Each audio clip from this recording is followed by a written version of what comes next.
Sige. Kailan ka nag-basketball? At parang lamog na lamog yung siko mo. Pwede na video lang. Tatlo lang. Siko. Kailan ka nadali? Pumalag.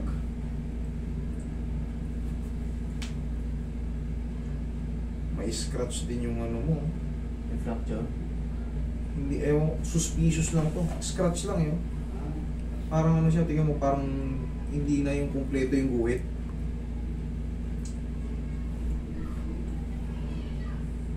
Oh, sabi ko na.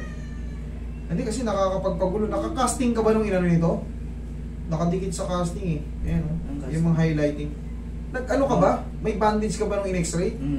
Kaya pala eh. Bandage yan. Tas Nakakapagulo kasi yan, tignan mo. may semento, tapos may semento dito. Ayun na nga yun eh. Kasi hindi ako malilito sa ano eh. May nakasapal dito. Ang ibig sabihin ng simento, casting. Pangalawang x-ray yan, ito yung una. Yung walang ano, bandage. Ito. Ay kala ko kasi. Ito yung may bandage. Ito. Biyak po yung ano, ito yung sinasabi ko may basag. Ito kasi pangalawa na to. Turo yung unang ano. Ayan, kaya siya kinasting. Ito. Ayan o, biyak ko. Yung may higa. Ayan o. Biyak. Ayan, biyak yan. Tingnan mo, okay. Pero syempre, may ito tuloy ginaganon ko. Ayan o, biyak. Ayan o. Biyak. Ayan o. Ay, pag may fracture, automatic. Huwag ba pamamaga? Pag namaga, haharang yung pamamaga sa joint.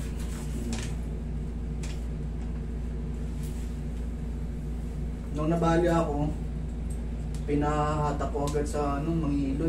Pero, ano yan, nag-7, ay tumanggal. Tumanon siya. Na ba ganon? Tapos, Ang nakalagay rito, ito, na-fracture na naman. no evidence of fracture nor dislocation. However, there is associated soft tissue swelling noted at the medial epicondyle suggests clinical correlation. Ibig sabihin, yung ganitong result, ibig sabihin, hindi pa sila sure. May suggest pang clinical correlation, maaaring ipa-MRI ka pa. Hindi pa sila, yung however, there is associated soft tissue swelling. Siyempre, may mga soft tissue na namamaga. Hindi pa sila sure dyan. May isa pang final shots na maaaring MRI or another Dito kasi, sa isang kuha mo dyan, sobrang labo na. Ayan tingnan yung sobrang labo na. Kasi may casting, nakadikit sa casting ito, alam mo. Pero, kita ko na rito, may Pero huwag kang mag-alala dito, bossing. Konti lang naman to eh. Ang masakit lang naman ito.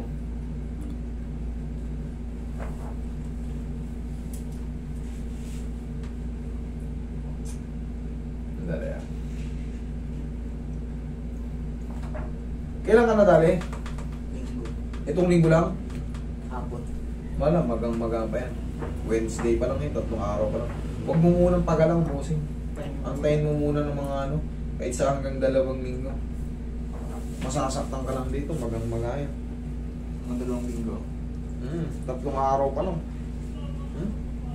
Super Super maga. Ano mong hihilutin mo dyan? Pag pinakailaman mo yan, kita mo naman, jampong-jampo, tingnan mo yung siko ko. Sino mas malaking sa amin? Kaya kung bato-bato na ako, takakaan. Pero hindi, kasi pagang-paga. Wala ka pang dapat ikatakot dito, idol.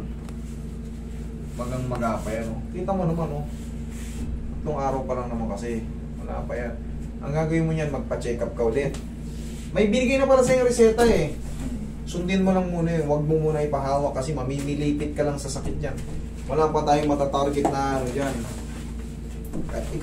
Magkaano-ano kayo? Pamangkin mo. Dito, hawakan mo yung kamay niya. Hawakan mo. Sa tingin mo, may tutulong yung adjustment dyan? Para pa siyang parang puputok. Wala ka pang ma-adjust dyan. Tapos, pangkaraniwan lang naman yun na mamamaga kasi nga, na-hyperextend. Tapos, meron tayong nakita na tuklap na na buto ron sa meno.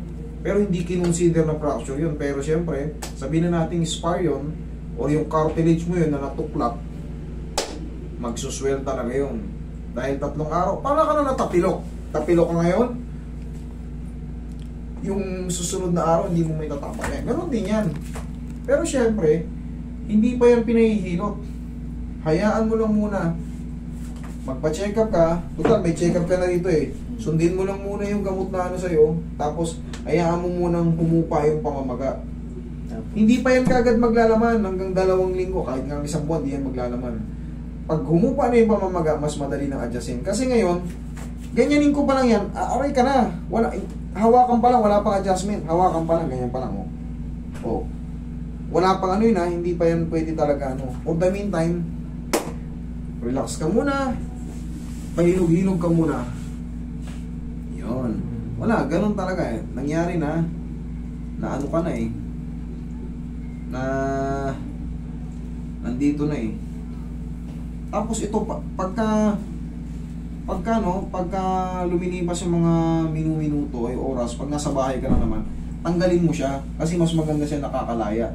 Kasi sa susunod, pag nakaganyan ka lang palagi, ilang buwan ka nakaganyan, susunod, di mo naman may diretso yan kasi nakalak na siya ng ganyan. Dapat straight lang pala.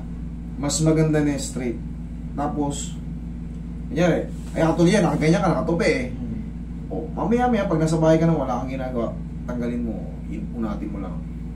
Parang self-therapy mo na rin yun. At least nalalaro. Kasi pag hindi mo nalalaro yan, susunod yan, kumang ka na ayaw na madiretso. Okay? For the meantime, ano ko lang muna. Okay? Sige. Sige.